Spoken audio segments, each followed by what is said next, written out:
So hello, this is not clickbait. I wish it was. So hi, it's been a while since you've seen me, and if you can't tell, there's a reason why you haven't seen me in a while. This video probably won't be heavily edited. I'm sorry. You're more than welcome to put it on like 2.5 speed, 2 speed, whatever you need to do it on, because this is not going to be a well edited video. So at this point, it's been probably at least like 2 weeks since I've uploaded a video, because I want to say it's been exactly 2 weeks since this happened. If you hear weird wrinkly sounds, it's me trying to ice.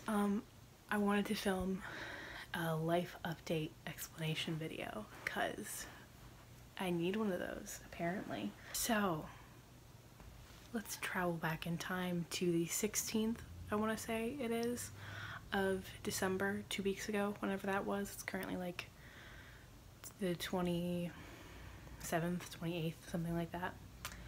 And I decided for once in my life to be adventurous. And I'm not normally adventurous, but I have this very big insecurity, which is that I always feel like I'm being left out. I always feel like the odd man out. I always feel like the old woman of any social situation, because I kind of am.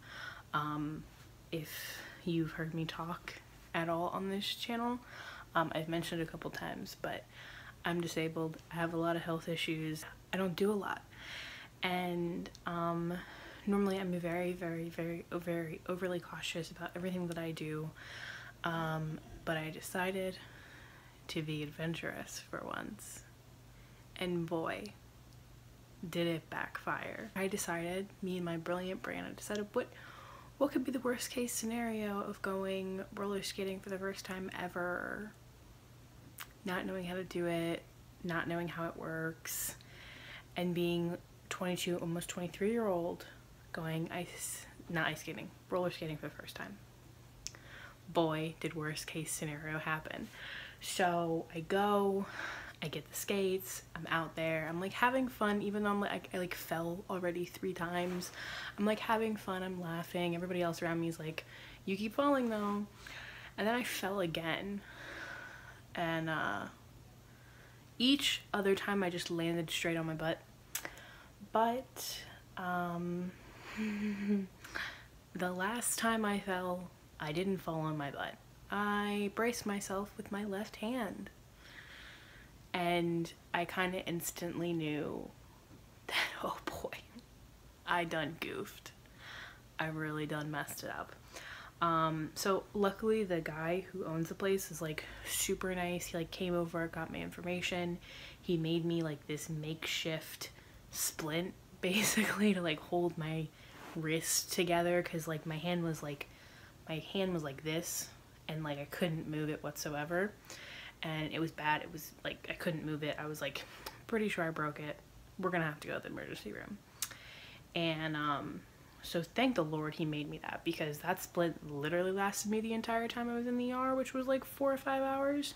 Like that man's splint saved my life, made me so much more comfortable.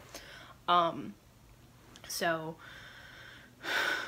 we have to head over to the hospital, which isn't far, but we have a more local hospital. But funny enough, that same week I actually had just gotten again hospitalized because I was having chest pains, which ended up being nothing. But then when I went, they were like, yeah, next time we're so like such a podunk hospital, like don't come here, like we literally have nothing. I was like okay. And considering I had thought that I had broken something, I was like, okay, we need to go to the hospital that's a little bit farther away, which is more like 15 minutes away. So we go, and at first the ER doctor's like, I'm not sure if it's broken or not. And we're kind of like, oh, okay, pretty sure it's broken. Like my wrist, like that bone like on the edge of my wrist, I can't really point to it, it was like sticking out. It was like ugly. It didn't look good, and I couldn't move my hand whatsoever. It didn't hurt to the touch, but I couldn't move whatsoever. So we go, I get imaged, and they call for the orthopedic on hand, on duty, whatever you want to call it. And he comes over and he's like, not only did you break it, but it's a really ugly, nasty break. So he's like, okay, so you literally just basically shattered your wrist. I broke my radius, basically. And the problem is that my bone was like completely out, like the long bone in your arm. Like you have like two big bones and like your forearm, and one of them was just out, like way over out in limbo. So he's like, what I have to do is I have to get that back into place, and then on top of it, you're definitely gonna have to have surgery because there's at least like 5 to 10 fractures in your hand. So I was like, oh, great, fun times. Fast forward like 30 minutes later, it all happened very, very quickly. By the way, I'm going to be talking about like all of my procedures and all that stuff in this video. If anything, if you're squeamish about anything, don't watch this. Just know I broke my wrist. Peace out. See you later. I'm also going to be talking about like mentally what it's done for me. So I'm going to be talking about like anxiety, depression, that kind of thing. Basically, he had to do this thing called like traction or something, where he took my pointer and my thumb and he wrapped like this material around it, and he hung it on like a hook, like normally what you put, like what looked like you put an IV on, and just like hung it there. My fingers apparently turned blue. I closed my eyes for the whole thing. I'm not an idiot. I'm like, because I had to be awake during this because he had to do it in the ER. He had to put the big bone back in place in the ER. Like that had to happen. So he's like, yeah, we're gonna have to do this right now. So first he gave me lidocaine shots, which were good that I knew I was getting them because I had had good luck previously getting lidocaine shots, and I knew previously that they had worked for me really well, so I was like happy about that. And I think that made me not want to die 1,000 deaths. So yeah, so basically he like hung these fingers like gravity, like I like couldn't hold up my hand, like I had to let it hang. And he also put weights on like my upper arm to kind of help drag it down even more, and he had to like mutilate my bone back into place. So that was a fun ER visit.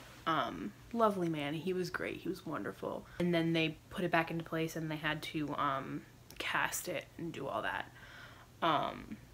So that happened, and I knew like he was like, even after all of this, it probably will still fall out of place again. So I saw the surgeon the next day, which it's like the hospital I went to and the surgeon I saw are like connected, and it's like a referral system. So they like knew each other, the orthopedic that I saw in the hospital and the surgeon, they actually did my surgery together, which was cool. I went and saw him the next day. He's like, yeah, probably like literally the second you got casted, your bone like fell out of place again. So you're like extremely unstable and you're just gonna be miserable until I can get in there and operate. So I went to the ER on Sunday night. I saw the surgeon on Monday, and then I had surgery the following Friday, which at this point was, today is Saturday, was just over a week ago. But yeah, so waiting for surgery was a nightmare. It was really awful. The pain was, it's weird. It wasn't like the worst pain I've ever been in, but it was very weird and inconsistent and just would constantly just like act up. So it was a very, very bad week of my life. It wasn't even a full week. It was like 4 days, and I still don't remember like any of it because it was just a freaking blur. Go in, have surgery. Come to find out it was much, much worse than they originally thought. And what they thought was 5 to 10 fractures, the x-ray couldn't even show them all of what they had in store. It was more 15 plus fractures. Like my entire wrist was shattered to a billion pieces. But good news, he said that it went wonderful. All the pieces went into place perfectly. He said honestly it went better than I could have even expected. So they put in like a plate and like 3 screws or something.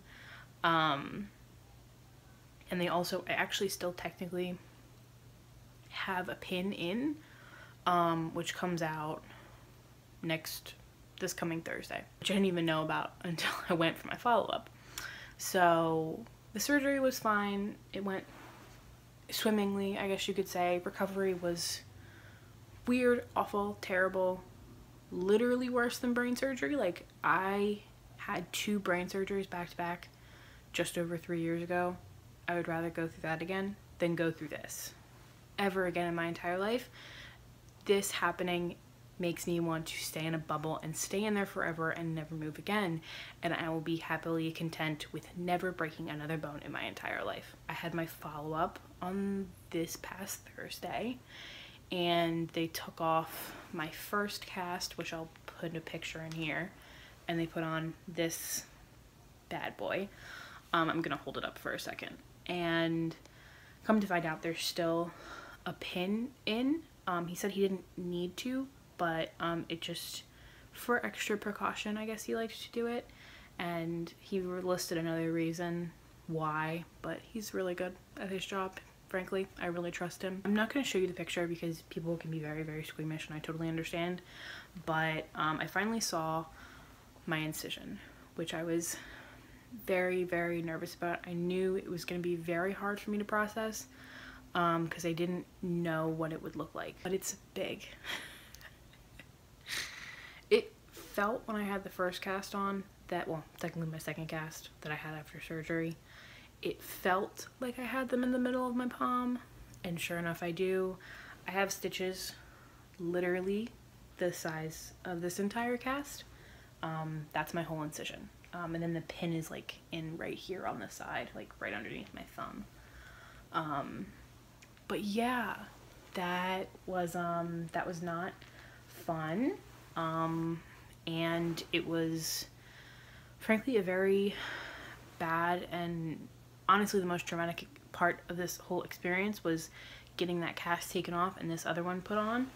And I don't know if it was my nurse or if they normally do this, but she was just very not good at explaining what she was gonna do, and was just, I knew that she was gonna have to put me in pain and do what she had to do, but she wasn't very clear and thorough, and kind of just treated me like an idiot, and really pissed me off, and just put me through a lot of pain that I don't think was necessary.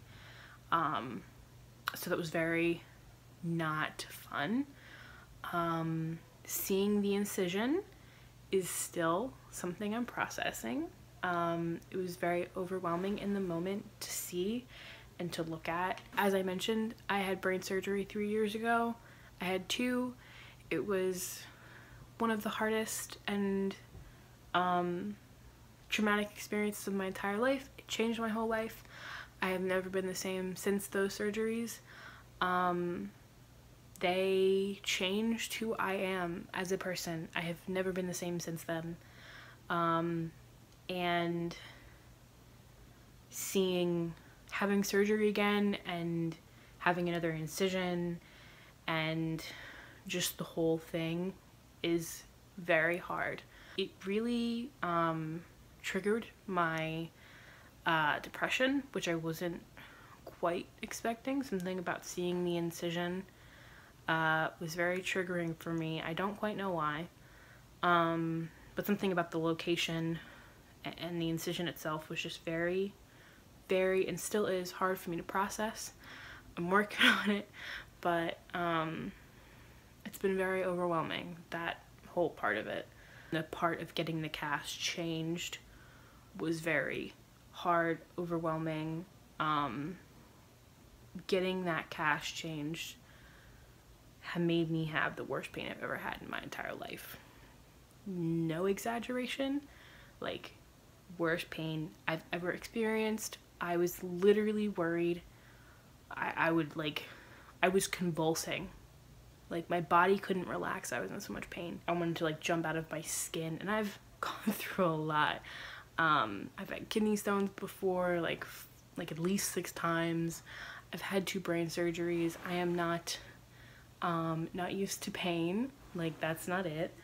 But this was just on a new level and it was scary. That's where I've been for the past half a month. It's been really frustrating because it literally stopped all of my stupid end of the year reading goals that I wanted to do. I had hoped that maybe at one point I would start listening to audiobooks and I would just do that through this whole recovery, but I've just been kind of out of it. I've been either tired and resting or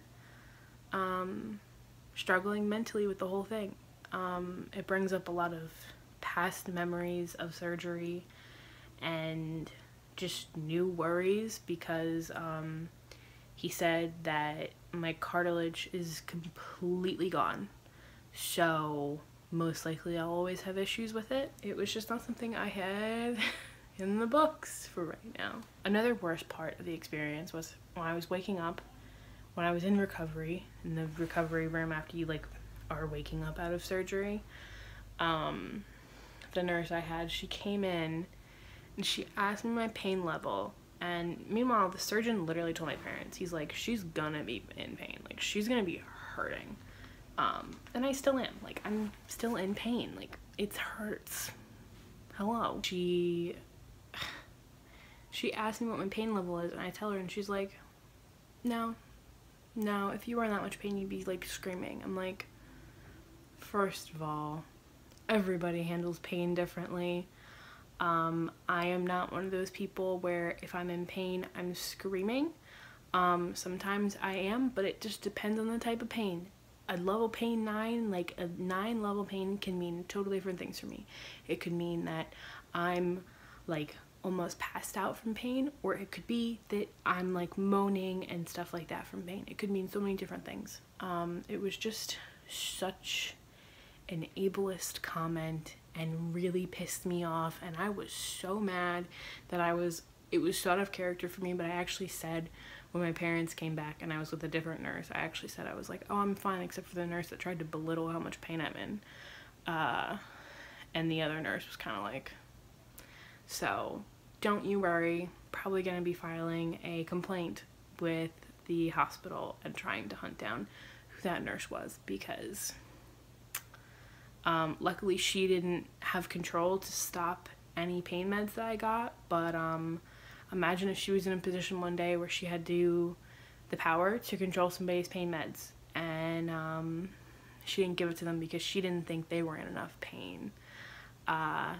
Just really crappy thing to do as a nurse.